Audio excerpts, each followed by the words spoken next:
It's like being awake in a dream, like watching a movie play out in my mind. Other lives, other versions of me, existing across the multiverse, transmitting a message, a broadcast. Do you remember?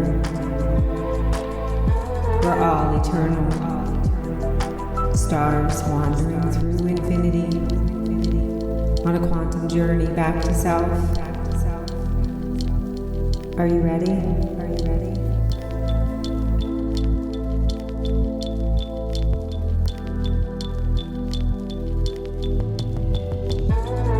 You're listening to Wandering Star Podcast. This is episode 7, The Maestro. If you are joining us for the first time, we are glad that you found us and thank you for being here. It is important to note that each episode certainly stands alone as a wonderfully profound story. However, if you would like to have a deeper experience, we invite you to listen to this podcast in order and allow yourself to join in the mystery as we follow the evolution of a single human being's soul to uncover the power and beauty that lies within each of us. Again, thank you for joining. Enjoy.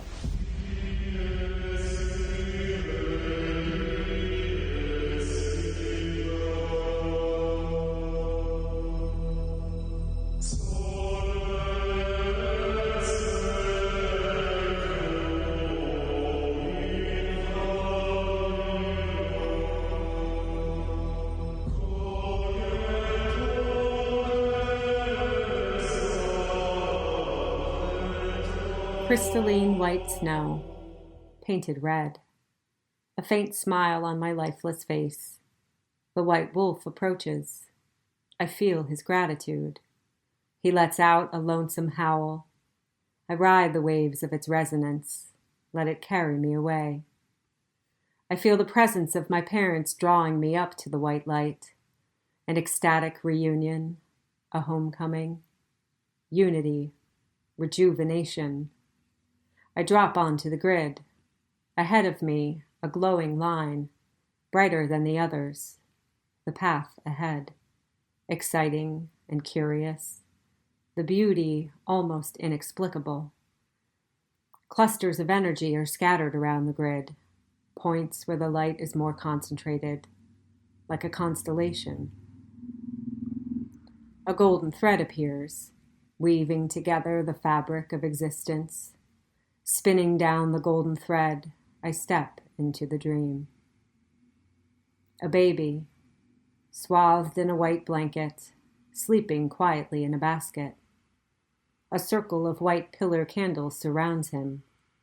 Around the candles, a circle of men, kneeling. Wearing heavy, dark cloaks, hoods hang low, casting shadows over their faces. There's 15 of them. They're chanting. Low, deep drones echo off the vaulted ceilings of a cathedral. Gray stone walls, large stained glass windows, mahogany floors. The candles flicker as a door opens and a woman enters. Wearing a drab black dress, a wooden cross hangs around her neck. A black veil drapes down her back. She picks up the baby and walks towards an altar. The men in cloaks rise. Holding wooden staffs in their hands, they line up and follow the woman. She places the baby in the center of the altar. Chanting, the men surround him. They bow their heads as if in worship, an unsettling ritual to observe. Unsure of my purpose in this place, I focus on seeing my body. I close my eyes, breathe deeply, and open them. I see my body, swathed in a white blanket, lying in a basket. Years have passed. I'm a young boy sitting at a long wooden table. There are 16 dark wooden chairs seated around the table.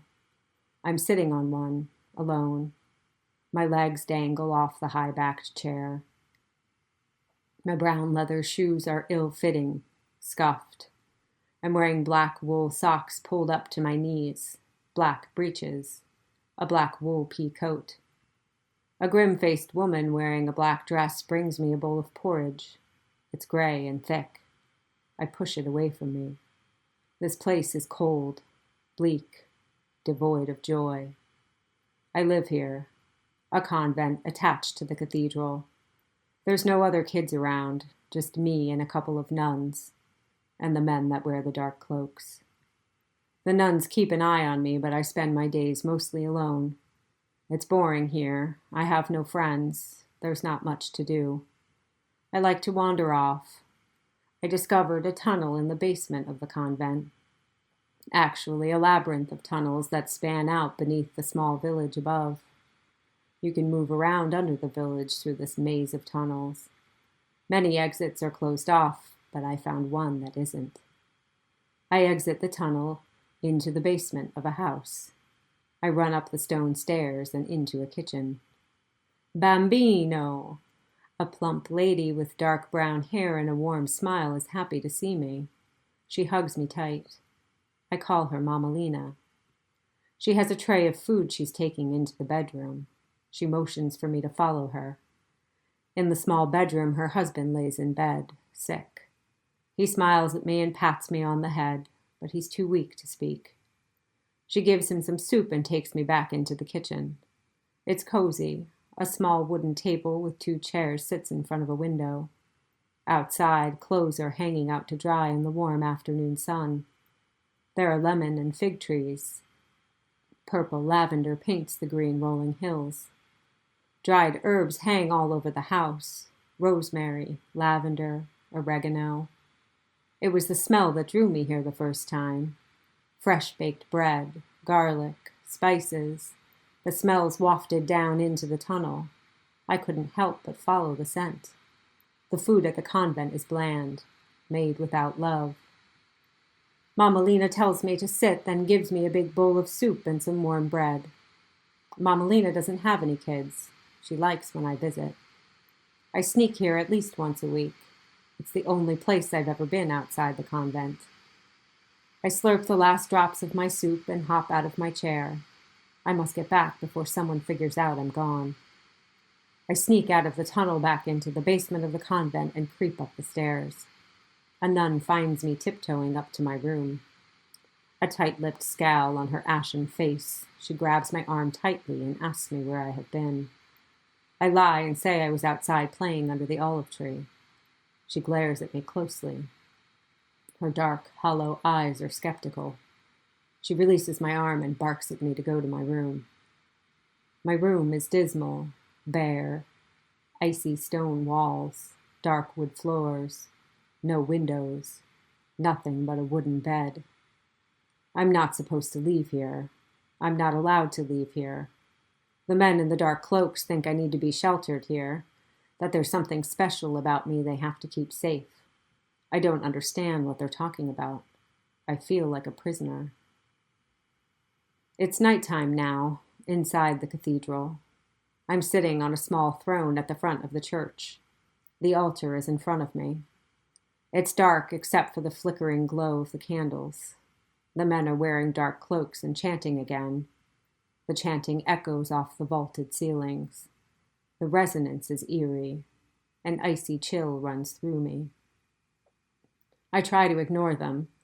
I look around at all the stained glass windows. My eyes rest upon the one with a serpent on it. Green scales, a flickering forked red tongue, yellow-black eyes. I wonder what it would be like to touch it. The faceless cloaked men stand in front of me in a half circle, wooden staffs in their hands. Another one of their strange rituals. I just sit in my throne, silent, uncomfortable, wishing I could run away. They call me Gabriel. They stole me on the night I was born. They killed my parents and brought me here.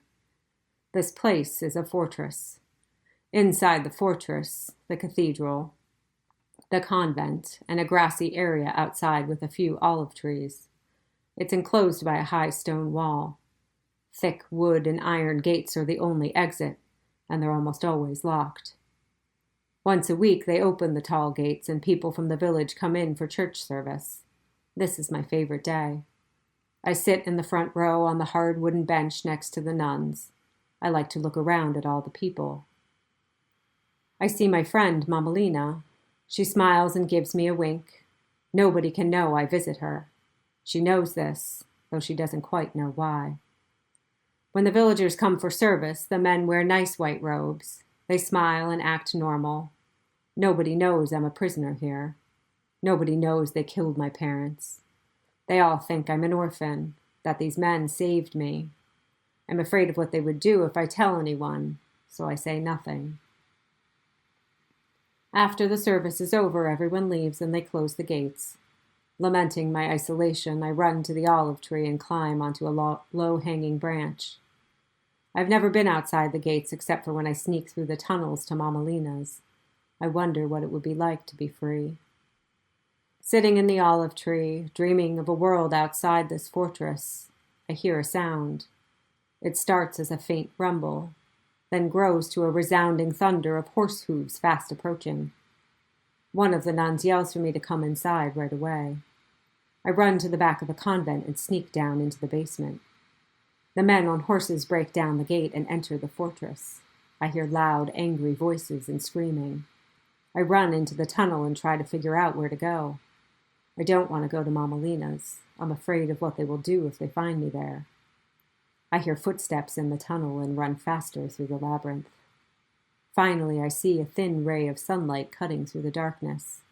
It's an exit, blocked off by some old wooden boards. I kick them hard and squeeze out through a small opening. Outside, it's a farm. Stunned by the beauty, I pause to take it all in. Rows of colorful fruit trees, a kaleidoscope of wildflowers sprinkled over green rolling hills. Beyond the farm, a deep blue sea sparkles in the midday sun. I've never seen the sea before. It's breathtaking. There's a big barn across a field from where I stand. I run towards it. I sneak in and hide in a corner behind some hay. The stench in here is foul. Some grubby sheep eyeball me but go about their business without a fuss. Scrawny chickens strut around pecking for food. On the far side of the barn, I see a young girl about my age. She's wearing a pale yellow dress. She's holding a basket, collecting eggs. She catches me staring at her and smiles. She doesn't seem to wonder why I'm hiding here. She offers me fruit and leaves me, hunched behind the bales of hay. I don't know who the men on horses are, but I know they're trouble. Something tells me they're worse than the men in cloaks. They're looking all over the village for me. It's only a matter of time before they find me hiding in the barn. I don't know where else to go.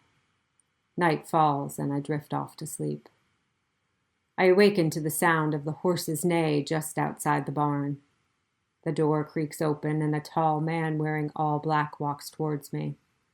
His black hair falls to his shoulders. A dark goatee wraps around an arrogant smirk. Tight black pants tucked into knee-high black boots. A silky black shirt. A black cape swirls behind him as he moves towards me. My eyes are locked on the giant sword hanging in a sheath from his waist. He's calling for me to come out. He says he's not going to hurt me. He's here to help me. He came to take me away from the convent for my own safety. He's feigning warmth and sympathy, but I have a bad feeling about him. He strides across the barn and lifts me up by my arm, flashes a haughty grin. He lifts me on the back of his horse, and we ride away. After a couple of days, we arrive at an enormous cathedral. It almost looks like a palace. An ornate facade richly decorated with sculptures. Towers on either side of the facade. An arched portal leads us inside. Concave ceilings with beautiful pictures of clouds and angels are painted on them. An altar at the front far more elaborate than the old stone church. In the middle of the altar, a massive gold throne, with two smaller thrones flanking it. There's a large residence attached to the cathedral by a colonnade. Inside, the floors are ivory marble. The walls are painted white.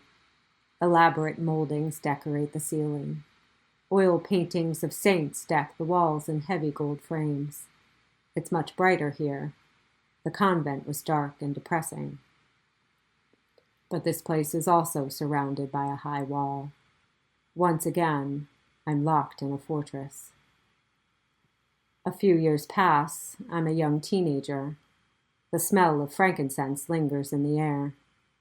I'm sitting on a throne in the church, behind the large altar, wearing a white robe with gold embroidery down the front. My brown wavy hair falls to my shoulders. I have a large gold ring with a red stone in it on my middle finger. The bishop makes me wear it. He's standing in front of me. His presence is commanding, imposing. His dark eyes scrutinize my every move. He's a big man, wearing an embellished white and gold floor-length robe. Silvery hair peeks out beneath the gilded mitre. His chubby fingers are decorated with jewels. The sparkle of emeralds, rubies, diamonds twinkle in the light as he crosses his arms and rests them on his large belly. He says to me, "Gabriel, you are the chosen one." I tell him I don't understand what he's talking about. He says that's the way it was written, that the stars told him. And this is why I can't leave, because I am the chosen one. I'm angry, crying. This is ridiculous. I tell him I want to leave. He rests his hand on top of mine as if to console me. He tells me someday I will understand. I pull my hand out from under his, rise up off the throne, and run out of the cathedral, tears streaming down my face. Time passes on. I'm about 20 now, sitting on my throne in the church with the bishop. I tell him again I want to leave. He says I can never leave. I'm too powerful to be set free. He says I am the Son of God. I snicker and tell him he's mad. He pounds his fists on the altar and roars at me. He's not crazy. A book told him this. The men in the cloaks knew this too. That's why they stole me.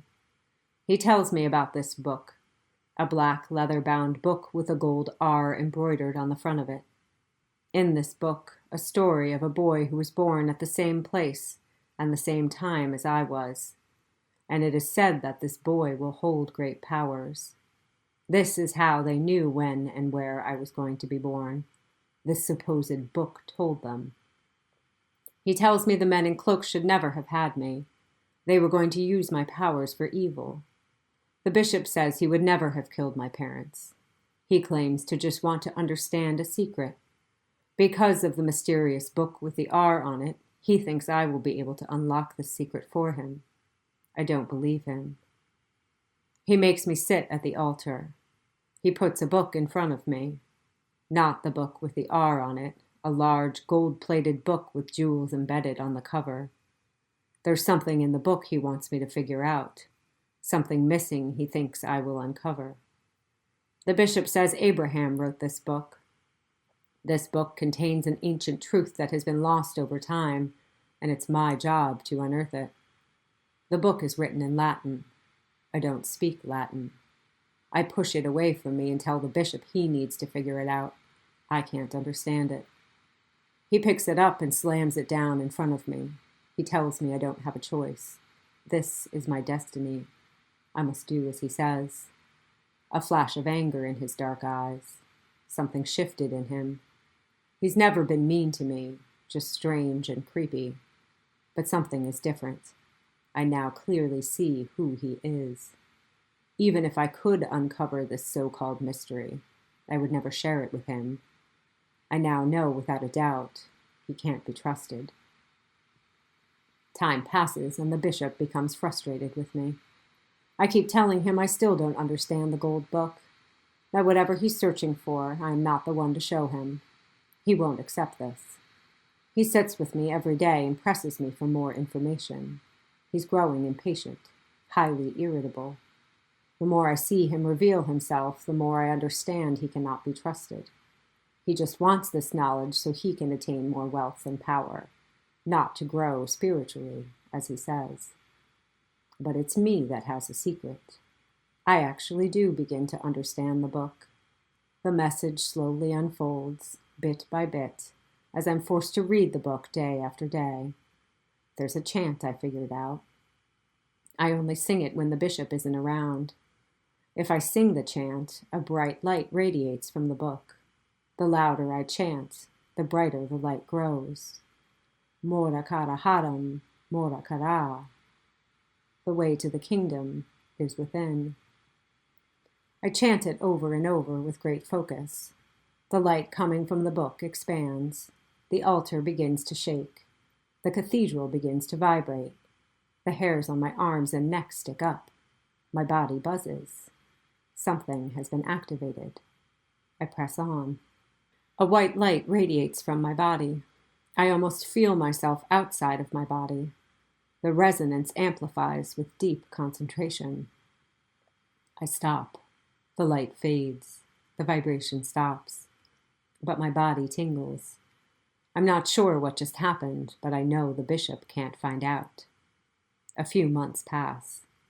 Now, the bishop is angry. He knows that I know something. He knows that I'm lying. He growls at me to tell him what I know. I look him in the eye and tell him again, I don't understand the book. He bangs his fists on the altar, picks up the book, and throws it across the room. He storms around in a violent rage. His booming voice echoes throughout the cathedral. I decide it's time to have some fun. I focus on the resonance. I gather the energy from his vocal tirade. I picture it growing, amplifying, gaining intensity. I control it, watch it expand, a transmutation. And then I unleash it. The altar begins to shake. The doors at the front of the church swing open. Lights begin to flicker. The bishop stands still, eyes darting around the room. He turns to me and demands to know what is happening. I say nothing. A thunderous performance erupts from the pipe organ on the mezzanine. The bishop turns to see who is playing. There's no one there. He begins to panic, berates me for inviting evil spirits in here. The more frightened he appears, the more I continue. As the organ reaches an explosive crescendo, I begin to chant. Other priests come running in to see what is happening. The walls begin to shake. The ceiling begins to crumble. The doors swing open and shut. Someone yells, "It's the book. It's cursed." The whole cathedral begins to collapse. Scared witless, the priests run away. The bishop is sure it's an evil spirit. He's thrashing around the church. Piece by piece, it crashes down around him. His extravagant gold throne topples over. At last, terrified, he runs out the front of the church. I stand motionless, in silence. I open my eyes and look around. I remain alone. The cathedral has been reduced to a pile of rubble. The shiny corner of the gold book peeks out from beneath the wreckage. I remove the white and gold robe, slide the gold ring off my finger, and toss it into the ruins. I turn and walk away from this fortress and into freedom. Many years have passed. I'm middle-aged. I live in a small house on top of a hill. The brilliant blue sea shimmers in the distance. A small village is clustered down by the water. I mostly stay up here, alone. I have my own gardens, fruit trees, sheep and chickens. I like to sit outside every night, beneath the stars. I lay on my back and draw in a notebook. There's something I haven't been able to understand. I map the stars, searching for clues. The black leather-bound book with the R on it. The bishop said that the book told him where and when I would be born, and that I was the chosen one. He said it was written in the stars. Whoever wrote the book knew how to read the stars. So I come out here night after night studying the galaxy, but I'm still missing something. It's haunting me. I'm unable to let it go. I look up at the cosmos and ask to be shown who wrote the book. I see a man. Mystical blue eyes, deep wrinkles, a long, wispy white beard. He looks like a wizard. His name is Figola. He wrote the book a long time ago. His book was hidden for centuries, then discovered by an order of men, and the knowledge in it was distorted. manipulated. The men who found it became obsessed, divided, convinced that someday a child with great powers would be born. They believed they could use this child to their advantage, so they waited until the night of my birth. The men in cloaks arrived first. Vigola never intended for these men to distort his writings. He didn't intend for me to be stolen. He was trying to leave clues about ancient knowledge, but his work was misinterpreted, skewed by the egoism of man. I ask him to help me find the missing piece. He tells me I'm on the right path. Follow the resonance. That is where I will find the answers I seek. It's a cool, crisp afternoon. I'm outside picking figs from the trees around my home. I hear yelling in the distance and see a plume of smoke rising from one of the shops down in the village along the sea. I consider going to help, but something tells me not to go down there. I see men on horses riding through the town. I know they are looking for me. I must go, quickly. I grab some food and water, a wool cap, my journal, and I leave. I walk a long distance through the night, then get a ride from a farmer in the back of his wagon. I travel around to many different locations. In each new place, I lay outside at night and read the stars. I draw the constellations, each time from a new location, a new vantage point. I'm being drawn to a specific location. I'm not yet sure where it is, but I let the universe guide me. Over time, I make my way to the place I'm being pulled to. The Arabian Desert, scorching, barren, waves of sand dunes as far as the eye can see. This is it. This is the place. I feel its significance in my body. A prickly sensation creeps up and down my spine.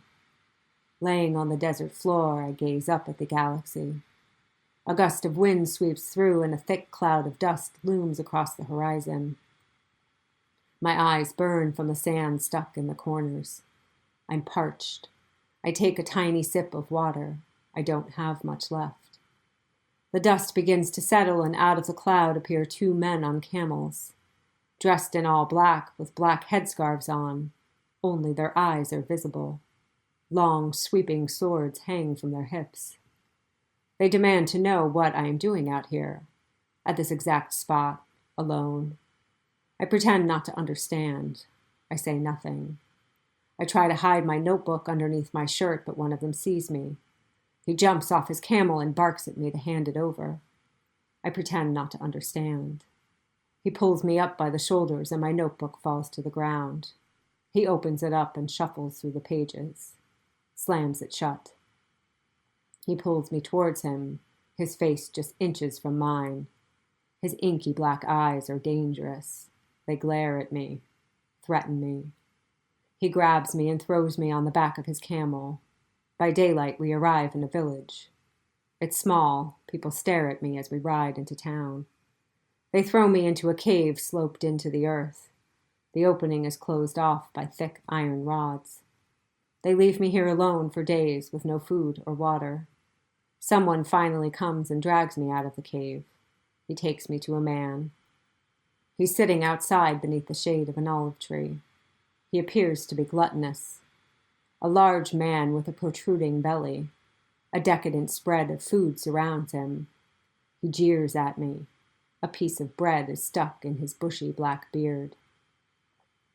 He demands to know the meaning of the drawings in my notebook and why I was out in the desert at that exact location. He seems to believe that place is significant, though I doubt he understands why. I say nothing. He yells at the man to throw me back in the cave, tells him to burn my notebook. I'm locked in the cave for a long time. They give me small scraps of food and murky water to drink, just enough to keep me alive. I say nothing. Time passes and I'm older, very frail and thin. Two men come and drag me out of the cave and into the town center. People are gathered around. The man with the inky black eyes is standing in front of a large wooden block. The wooden block is stained red. His sharp sword glistens in the blistering afternoon sun. His eyes flicker with excitement. The men throw me down, place my head on top of the wooden block. There's a nervous fervor in the air. I don't care. I'm already detached. In a sweeping motion, the sword takes my life. The man with the inky black eyes picks up my head and shows off his craft. Some in the crowd cheer. Some quietly inch away. I watch all of this outside of my body. I'm not done here yet. I drift off to the place I was sitting in the desert when I was captured. I look up. At first, it appears to be the grid. Glowing lines stretching across the expanse. Bright lights emerge along the lines, luminous points where the light is concentrated, radiant stars aligning, like a constellation. I feel a vibration, subtle at first, humming. Slowly it begins to grow. The luminaries pulse. The aura is electric. I feel it rising, gaining intensity. And then it erupts, a symphony of the stars. Celestial flutes, the rich melodic timbre of a bass, the graceful strumming of a harp. The resonance is transformative. Stellar waves ripple through the ether. A concerto of the cosmos. The luminaries blaze. The earth begins to rumble. The constellation beams down as if opening the earth, exposing her core. The celestial orchestra plays on. The earth opens. A spherical cavity emerges. The pattern above is burned into the cavity below, etched into the earth's core. An opus from the heavens embedded in the fabric of the earth. The quintessence of life. A harmonic, grand ensemble of the galaxy. And I remain in the middle, the conductor, the transformer, the maestro.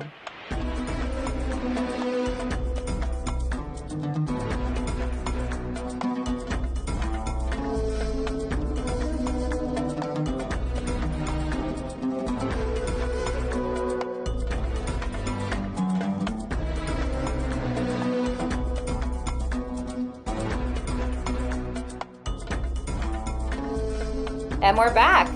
I'm Keisha. I'm the facilitator and guide during these sessions, joined by my co-host Hillary. She is the writer, the narrator, and the experiencer of these stories that you're listening to. Hello, everyone. Welcome back to this very strange story that I just shared. This one is a bit of a head scratcher for us. Would you agree, Keisha? I sure would agree. Definitely a head scratcher. Yeah, we're still trying to piece together some of the components of this story. But let's start at the beginning with this one. So this was the first session that you and I did after we were sort of like reunited on the East Coast. Mm-hmm. And so going into the session, like we already knew, okay, we've got this podcast we want to do. Now we're like, it was time for us to just sort of like get serious about doing quite a few sessions. We did quite a few in a short period of time. Yeah. And this was the first one that we started off with once we were reunited in the same location for a while. Mm-hmm. And I was really excited to get going again.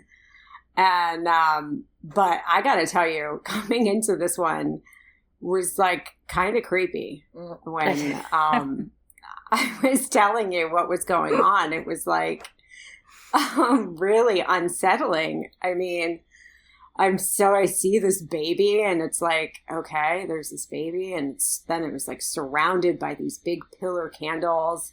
And then outside of the candles was a circle of these men in these like big, thick cloaks that were covering, like the hoods were covering their faces. So I couldn't even see them. Mm-hmm. And it was clear that there was some kind of weird like ritual or something happening. Mm-hmm. And I didn't know what my place in the scene was at first. I was just like an observer watching this. Mm-hmm. And so I was like, am I one of the men in the creepy cloaks? Like, is that, am I part of this ritual? And then you were like, well, can you see your body? And then when I like focused on that, seeing my body, then that's when I realized that like, oh shit, I'm the baby in this situation. That's not good. Like, yeah. Because I didn't know what was about to go down. There was like some really strange vibes happening in the beginning of this one. Well, throughout the whole thing, really. Yeah, definitely. I've had the same creepy feeling and then you said you were the baby and I was like, oh shit, this is really weird. Yeah, it was so weird. It was so weird. I think it's really... And then it was just... Go ahead, sorry. I don't know why it just hit me when I was thinking about how this is number 7, the Maestro, and thinking about how in numerology, number 7 is the most spiritual number. And this is kind of like... I feel like this is like the perfect one for the number 7, which is really it just hit me like that, where I'm like, oh, this is the weird like all this really interesting spiritual stuff that we're trying to figure out what the hell's going on. Right. Yeah. Right after the session, like, we didn't know what the hell was going on. I remember, like, being in your car when we were done, and we were looking up stuff about, like, the Rosicrucians and Hermes, and, like, we just couldn't figure out, like, what exactly was that all about. Because you have that book that said where and when you would be born with the golden R. I think it was a golden R on the cover of it. Yeah. And we were like, does that have something to do with the Rosicrucians? Like, what is that R for? And we didn't find anything, but so we went down that rabbit hole. And as we were reading more about the Rosicrucians, it's like very many things could be likened to what was happening here. But yes, right. So I feel like we should just maybe say straight from the get-go here, like, we don't, there's a lot of missing pieces, or at least one significant missing piece for us. Absolutely. In this one. And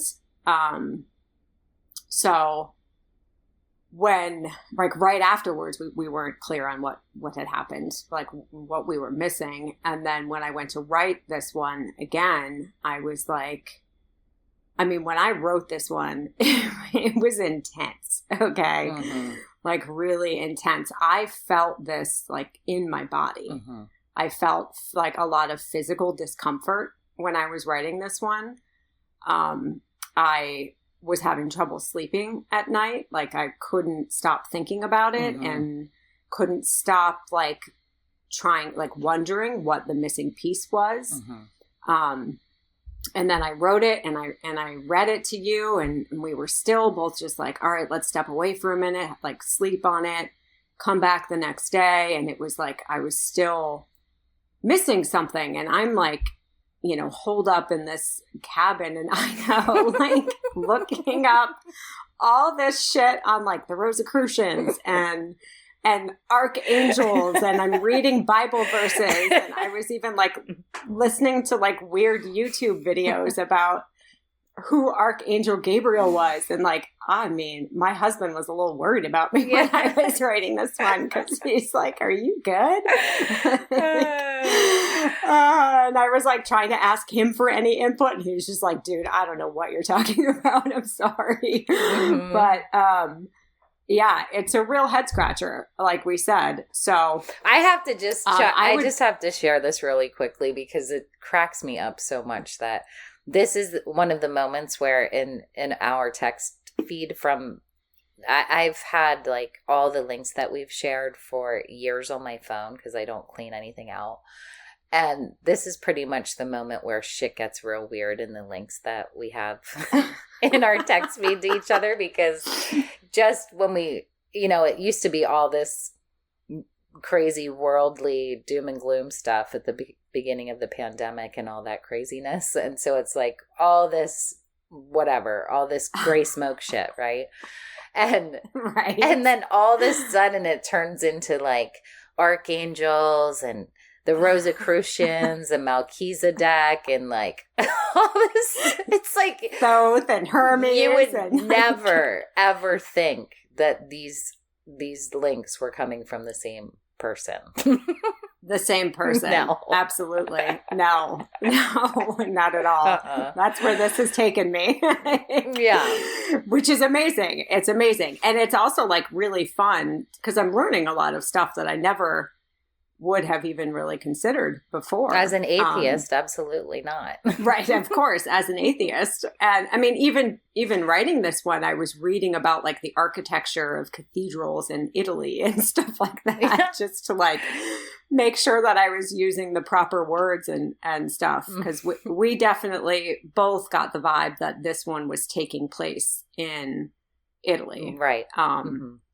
I mean, Mama Lena calls me Bambino, so Right. that was like my first clue. Mm-hmm. But like the landscape, the Mediterranean Sea, all of that. And there was a moment in the beginning where like when I was watching the men in the cloaks with the baby in the church and stuff, and I was kind of like, is this the Vatican? Mm-hmm. Like I wasn't sure what was going on with any of it really the whole time. Mm-hmm. But so this is one where, like we mentioned before, we're interested in other people's perspectives. And, you know, so Keisha and I are not super well versed on some of the figures that we believe show up in this one. Mm-hmm. So this one is like perfect for anybody that is listening that knows more about some of this like occult knowledge that you and I are not as well versed in. This would be fantastic for people to chime in with any insights that you might have about what you think is happening here, because we still don't really know. Yeah. So if Riza is listening to this in any time, maybe he could share with us why he named his son Melchizedek. Maybe I should tell a story about why the Riza keeps showing up for us too. Yes, please do. Please share. This is ridiculous, but we may as well share it. Right. So I think it was not when I was writing this one, but shortly after I was writing this one, I started watching the Wu-Tang Saga on Hulu. And I have always liked the Wu-Tang and always like knew that the RZA was, you know, obviously very good at his craft. But once I started watching the show, just about the whole story of the group and you know, all of what the RZA had to do to go through, like getting everybody to come together and just like watching him put together the beats behind all of their songs. And then like, he's the one that basically made this show, which I found to be absolutely incredible. I was just like, wow, man, like this guy is a genius. Mm-hmm. I had no idea what a genius he was. And then it was like a few weeks ago, I was watching this one particular episode and I was just like losing my shit the whole time. It was so good. And there was just like this weird parallel to this other story that comes further down the road. So I don't want to talk too much about that. But it was like, as I was watching that episode, I'm just like completely in awe of this man's genius, right? And so then I'm like picturing like whatever frequency the RZA is on is like the frequency of like true creative genius, right? And then this is kind of like what kicked off my antenna meditation thing, was because I was like thinking to myself, like, man, I got to tune into the RZA frequency, because whatever he's on is just like, again, genius, right? So it's like picturing tuning my little antenna to the frequency that the RZA was on when I was like, when we've, you know, been working on these the last few weeks. And then, so I kept like joking about that because I've had a lot of success with this antenna meditation. Right. Lately. It's like, yeah, it's really going well for me. So I have the RZA to thank for that gift. Yeah. Thank you, RZA. Yeah. And then you discovered that he named his kid Melchizedek, and we were just like, what? Yeah, it was so weird because you kept telling me that about this this, what you've been watching, the Wu-Tang saga. And then you told me about that episode. You were like, you just have to watch this one episode. And I was like, oh, screw it. I'm just going to watch episode 1, season 1, see what I think. And I got totally sucked into it also. And then I'm watching it, and it's right when we're getting ready to talk about this one, just like last week or whatever. And yeah. And I'm watching it, and I'm like, for whatever reason, I become curious about this like, is he like what his life is like now? And so I just Google him, and I see that he has 4 children, one of which is named Melchizedek, and I'm like, it's like 1:00 in the morning or something, and I'm just blown the frick away. I can't even believe it, because you and I had a conversation earlier in the day where we're like, we know that Melchizedek is super significant in this episode here that we're discussing right now.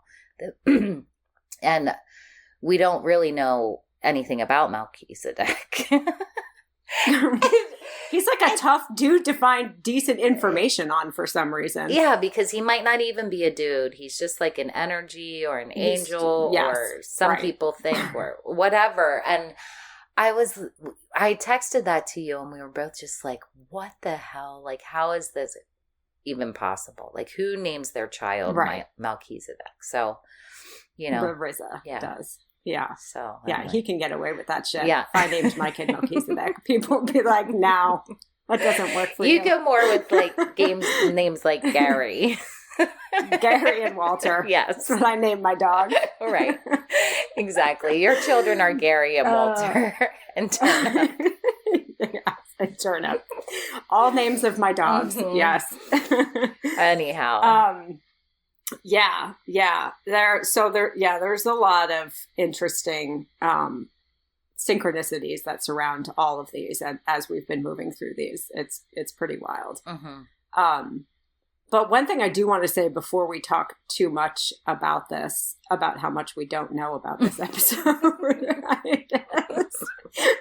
want to say another. I'm not going to go into them too much because I don't want to confuse people with what already is a fairly confusing story. But this is just like another thing where it's like, okay, so a few months before we did this, when I was in Idaho for the summer, I was meditating, and I had this one meditation where some stuff happens, and then towards the end, I like wind up in this like kind of underground cave situation, and there's like this stone altar looking thing in this cave, and there's a book on top of this altar, and then Thoth is just standing in the corner, and I walk up to the book at the altar, and it's locked and it won't open. And then Thoth is just like chilling in the corner, like we didn't talk or anything. And then there was a black cat, and then when I exited that one, that's when I like leapt out and was like going over this jungle top of trees, which wound up to be the treetops that I came into when I was in the Amazon. Mm-hmm. So that happened a few months prior to this. And then a couple weeks prior to doing this, I had another crazy meditation when I was like in this float tank. And during that one, I was with you, and we somehow wound up like down in this similar sort of cave situation. And then there's a book on the same sort of like altar. And this time the book was gold. But as we walked into the cave, this like wizard looking dude, who at the time I thought it was Hermes, greeted us, and he said, "I've been waiting for you." And he kind of like walked us over to the altar thing where this book was, and the book was locked. But then we walked over, and we were both like standing looking at the book, and then the lock broke off, and the book just like flies open. And when it opens, this huge beam of light just radiates out of the top of it. And I was like, well, that was weird. Okay. But it's just crazy to me how I have these like super wild, vivid meditations.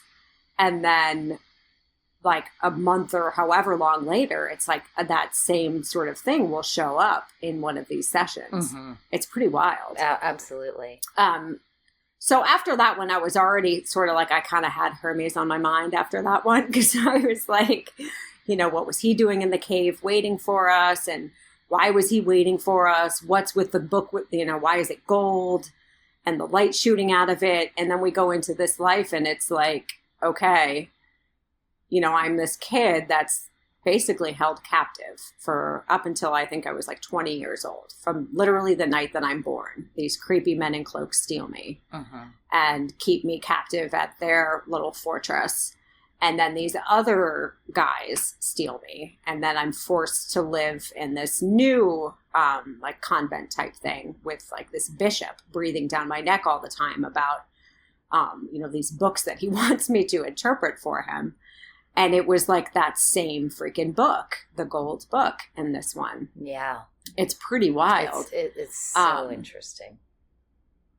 Yeah. Yeah. So it's like, I look at this life and it's like, I mean, there really was like no love except for the friendship that he had with Mama Lena and her husband.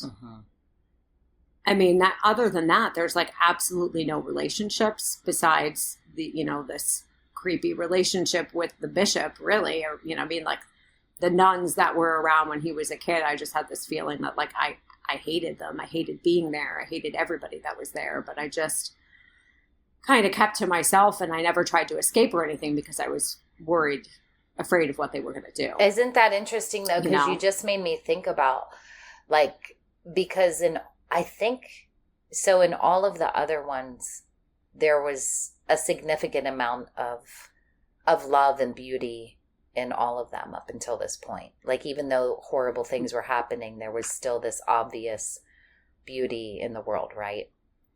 And this is the first one where you're literally kidnapped as a baby. Your parents are murdered. And you're living in confined in these places with no love except for how wild is it that old, like Mama Lena, and I forget what you called her husband, but he doesn't have a name. He's just the husband. Okay. Well, at least they were there. And there's a lot to that. I feel like it seems so small because their place seemed a little bit insignificant, but it's not. It was so huge because it was the only glimmer of love that you had in this whole entire thing. Right.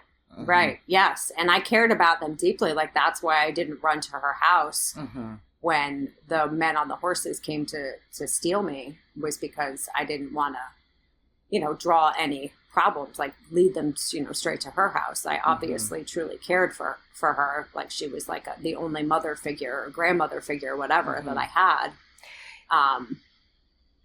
It was interesting to me, like he had, like, it was her and it was like her cooking and just like all of that love that we're, you know, many of us that grow, you know, whatever, we grow up with parents and grandparents, and like that's like one of the ways that we demonstrate love is like cooking for people and gathering together and eating. Right. That was the only pleasure that you experienced. Even the smells, like when you describe how you could smell the food and that's how you found their place. And like the only pleasure was through, like, that was like, yeah, that's beautiful. Yeah. Yeah. Yeah, I didn't realize like the significance of her in the moment at all. She just seemed like a fairly minor character. But then when we were stepping back and looking at it, it was like, man, that was truly the only love that I experienced in this life. Like, this Gabriel was really going through it. You know, I mean, oh my God.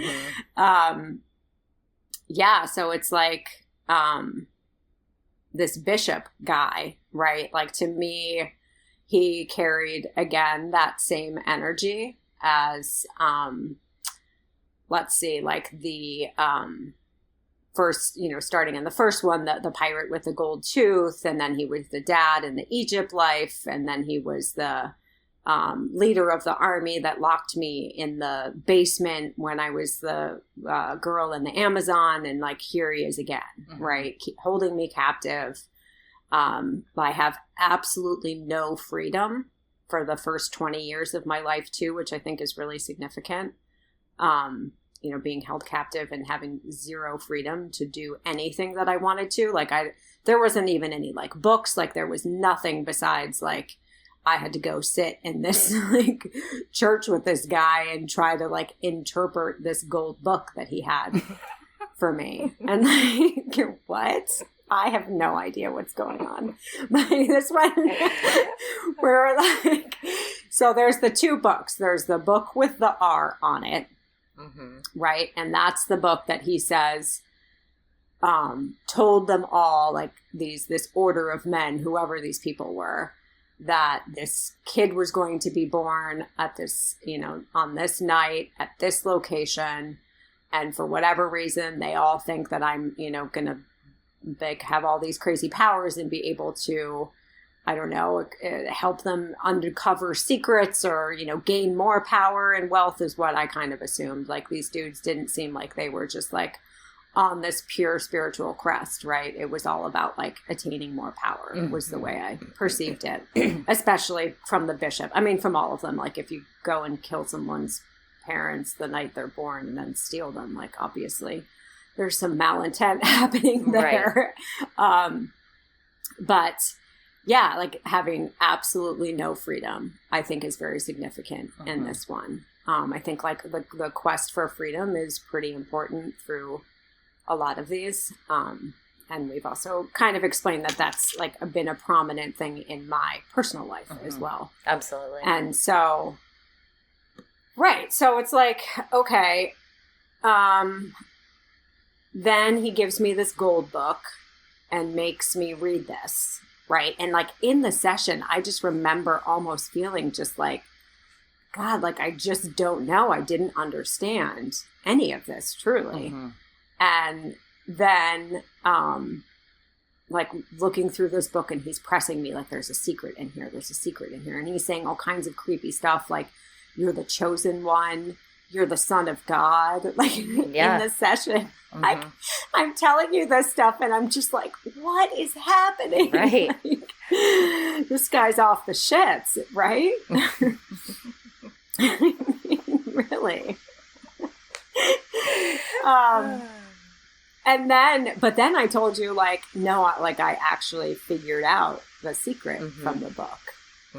And then I started saying that chant to you. Yeah. And I was like chanting it over and over again. You were. It was very, very wild to experience.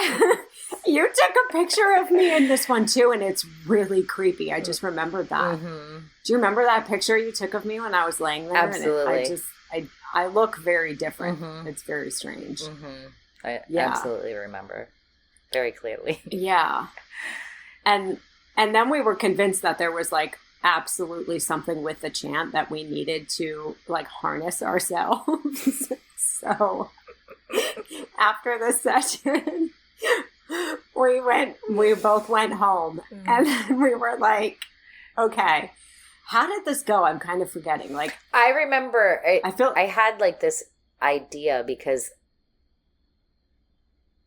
I don't even know why, but I remember calling you and being like, Hoey, in like 15 or 20 minutes or so, can you take a couple minutes and we both meditate and say the chant and see if we can intentionally go to the book.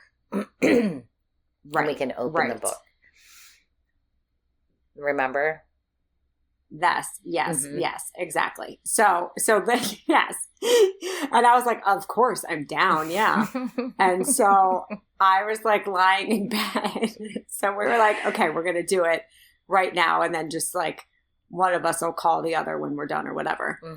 And so I go in and it's like, I don't even know. Okay. There's some of it that's a little bit hazy, but I remember we were like way back sitting with the writer of the book, Figola is his name in the story, and who we think could be Melchizedek, could be Hermes, could be both. I don't know. But so we're sitting like under the stars with Melchizedek and Gabriel. And Gabriel showed up too. And Gabriel keeps telling me it's not about the words to the chant. It's about the resonance. Mm-hmm. Don't focus on the words. Focus on the resonance. Mm-hmm. But his voice sounded exactly like Matthias de Stefano's voice. It was like really wild shit. It was so weird. I remember you telling me like, that. Yes. And so there was other stuff that happened, but I can't quite remember it. It was mostly like us with Melchizedek and Gabriel, but Gabriel was like also Matthias de Stefano in a strange way. Mm-hmm. And then, but it was like really cool. And then I called you, and your experience was quite different, wasn't it?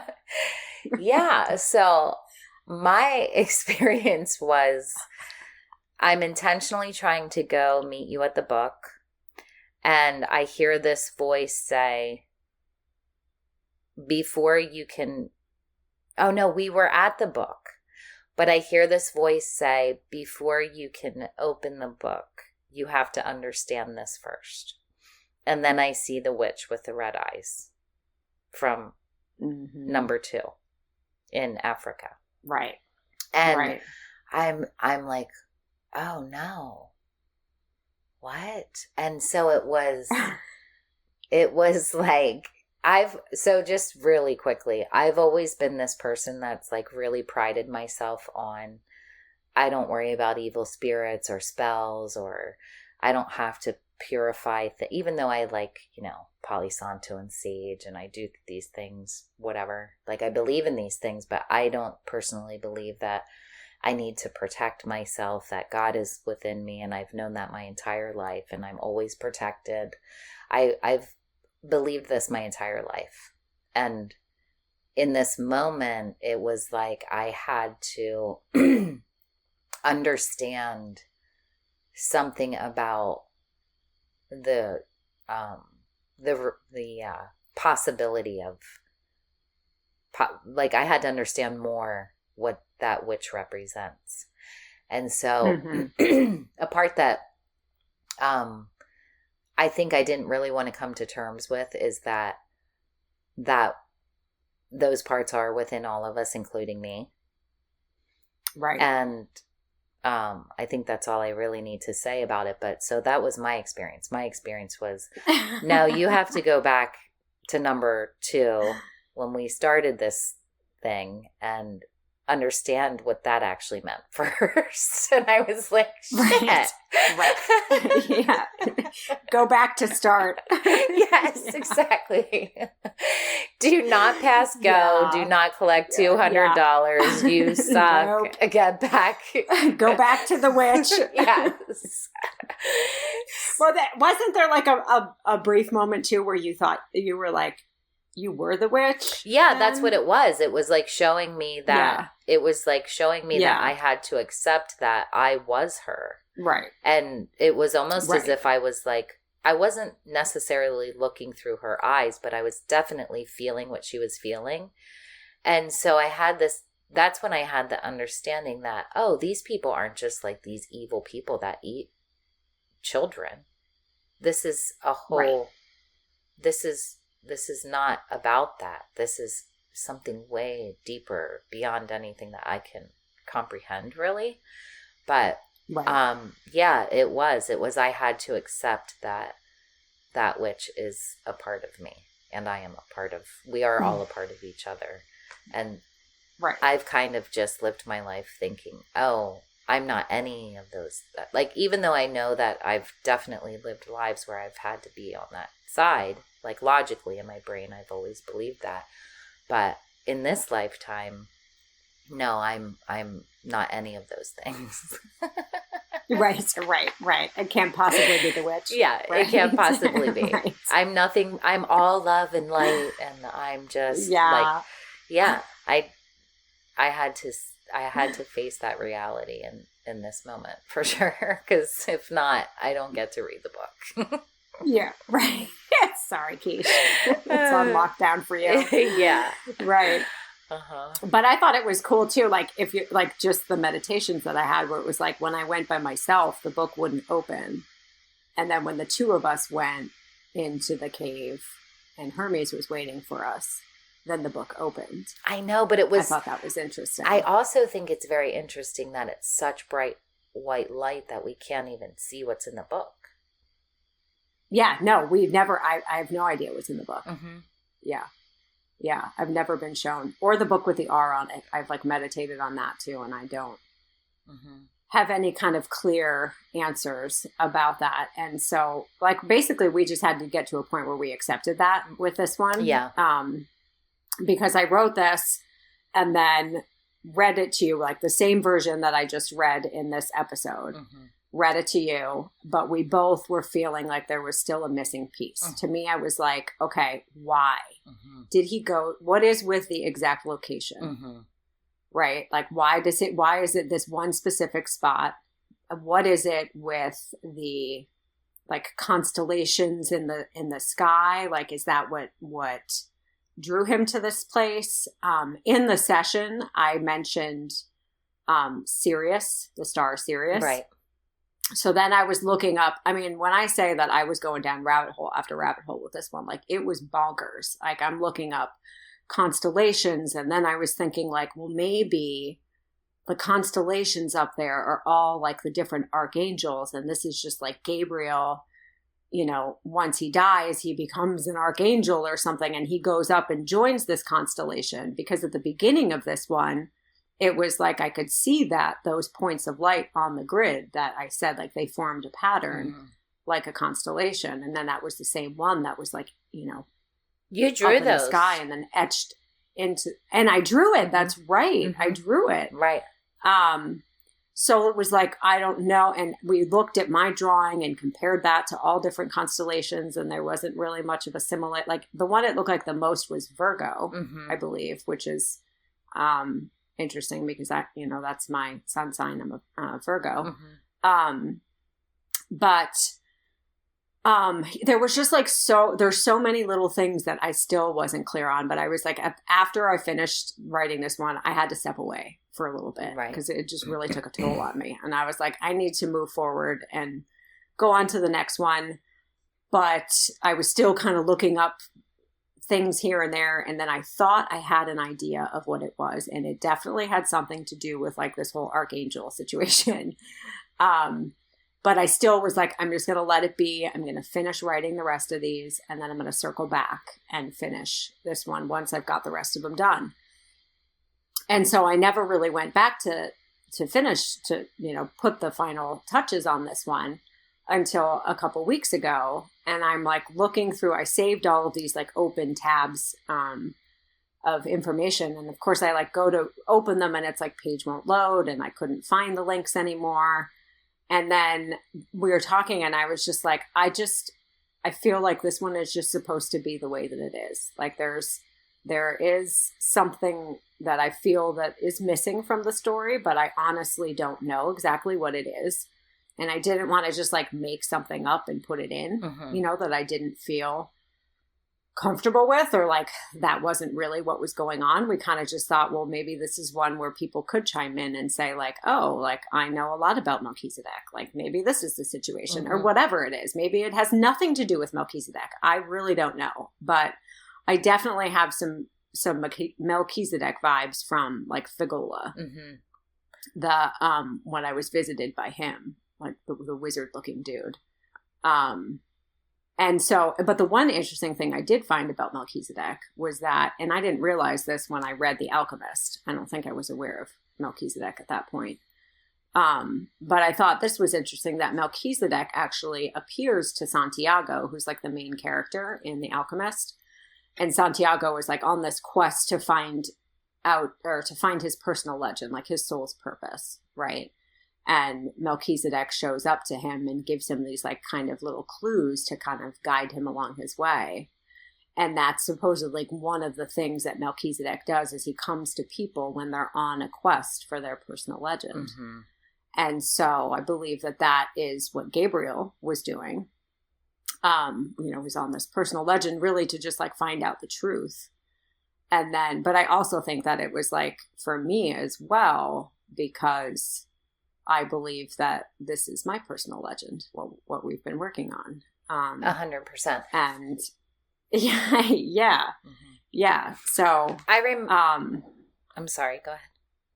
No, go ahead. I was done. I was just thinking, you just reminded me of one of the conversations that we had where I remember going through all this stuff with the books and trying to find out all this information and thinking it like one thing that hit me one day, and I was like, this is Hillary's book. This is what she's doing right now.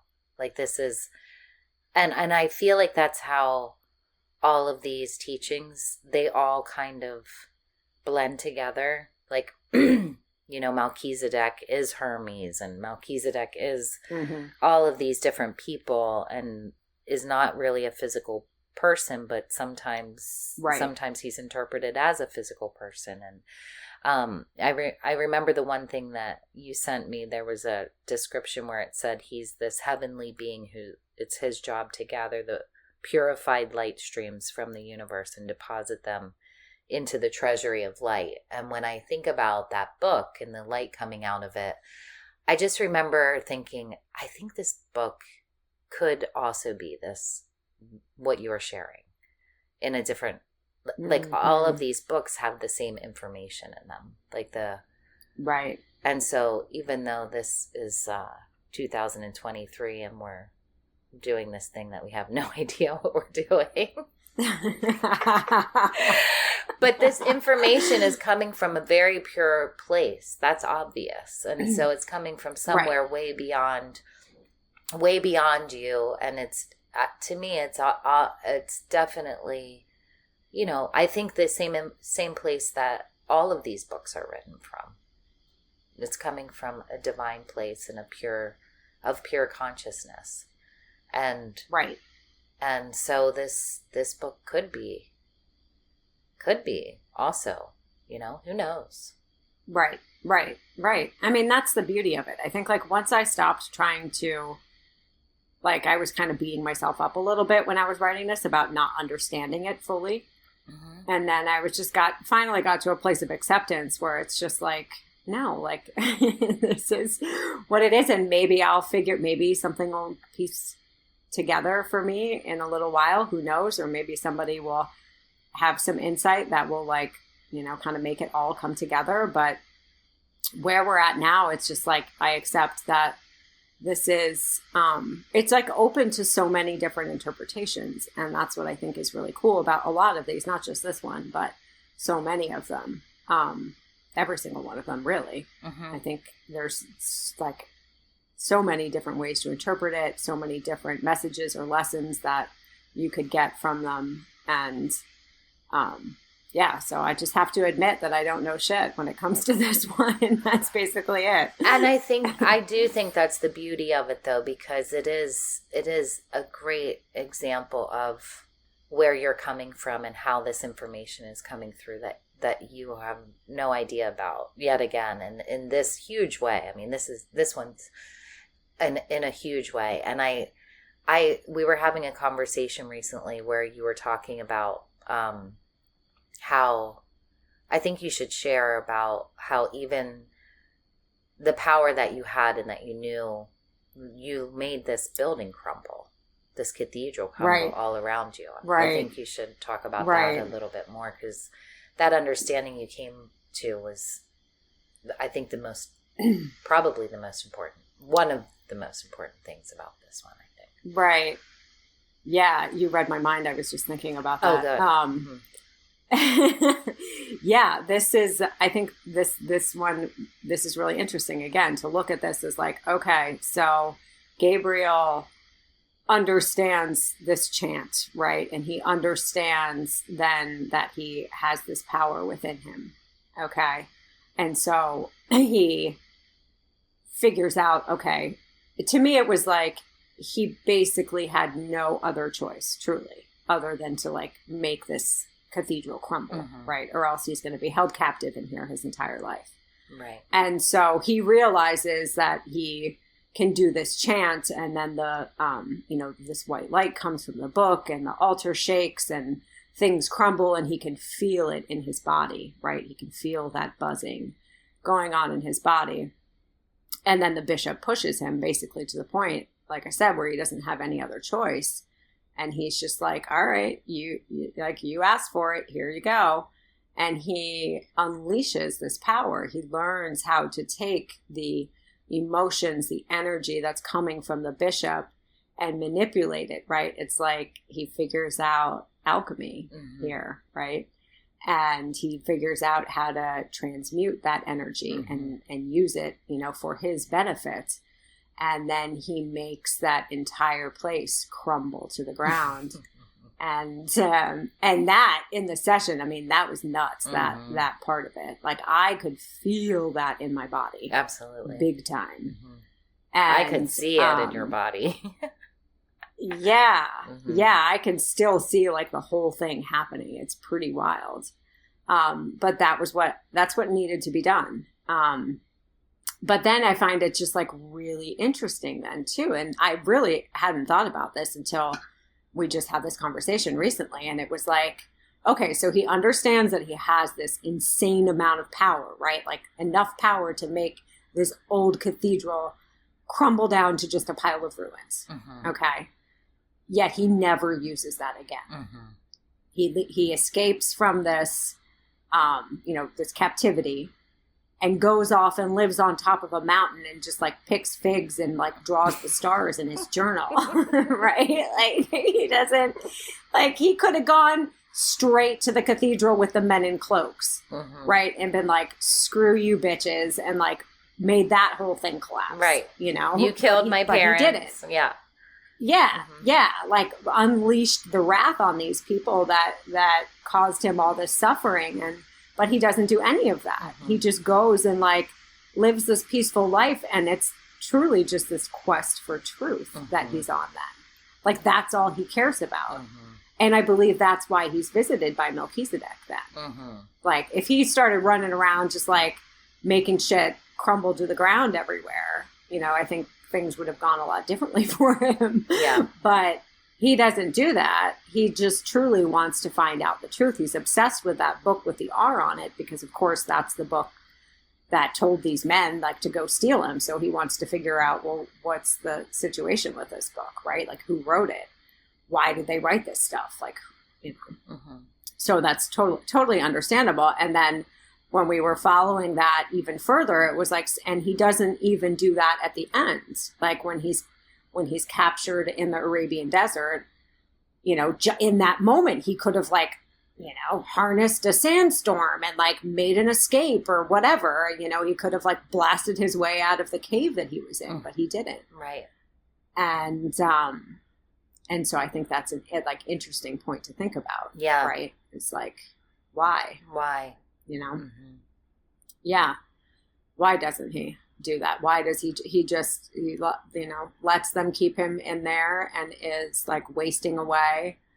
But it's like he's totally okay with it. It's almost just to me like he's like, I don't know if he's like setting an example or he just knows that there's like nothing else for him to really do in the physical with this. Like like the rest of his work is like when he moves out of this life. Do you know what I mean? Because it was like, okay, so they kill him, they chop his head off. And then the first thing he does is like go straight back out into the Arabian desert at the point where they captured him. Right. And he's like doing, like conducting the stars out there. And like, that moment at the end is crazy. Like that same constellation or pattern, whatever it is, that I had seen at the beginning of the session up on the grid is blazing up in the sky. These lights are just like burning, right? And there's just like crazy, vibrations and resonance going through the air and like through everything and this shaking. And he's like almost like acting like this conductor, this maestro, right? In the middle of the heavens and the earth. And then those luminaries, those stars, whatever, just like blaze down into the earth and etch the same pattern up there into the earth's core. That's so and then amazing. I just like, and then at the end it was, I'm just like, and then I just walked away and that was it. I was like, what? Yeah. Pretty crazy. I think it's really interesting that he doesn't use that power that he's discovered anymore. It's like a one and done. He did it because he had to. And then it's just like, he's done with that. Now he just wants the truth. Do you think there's a moment, I didn't even think about this, but do you think that a part of you, is it possible that a part of you may have understood that whatever that was happening in the end scene that you were just describing, that possibly you maybe knew that you couldn't do that with your physical body yet? I think that's a great possibility. Absolutely. Okay. I don't know. That's what I mean. I think there's so many possibilities. There's so many interpretations. And I love that it's kind of just up to the listener to sort of, toy with, well, what do you think? Yeah, this is the wild thing. I mean, we've talked about this so many times, and every single time it's something new comes up where. Yeah. Because I didn't even think about what you just shared until very recent, until you brought it to my attention. Like, why didn't you do that? Like, that's a huge question. Why didn't you? And yeah. So yeah, I don't know. I don't know. What is the constellation? What is the significance of the location? There are still some questions that I have, but I'm also at a point where I'm okay not fully understanding. Absolutely. At this point, I do think that some things will be revealed in the future somehow. We'll get some more clarity, potentially. If not, that's fine. But I think you can see now why I had to have that, the story, the life before this one, where it was that life of solitude and reflection, because, this one was pretty intense. Yeah. So it was like, I needed that simmering, that cauldron to chill out for a while before, because this one was the first, I think, only life too, where we went from baby to old man being executed, like the entire life. There was a lot in this one. Yeah, I think this is the first time that you're actually held captive like that as a boy, right? Yes. Yes, okay. As a boy. Yeah. Yeah. Very interesting. Right?